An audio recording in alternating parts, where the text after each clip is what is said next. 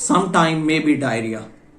After 7 to 10 days, the patient can feel dry cough, shortness of breath, hypoxia mean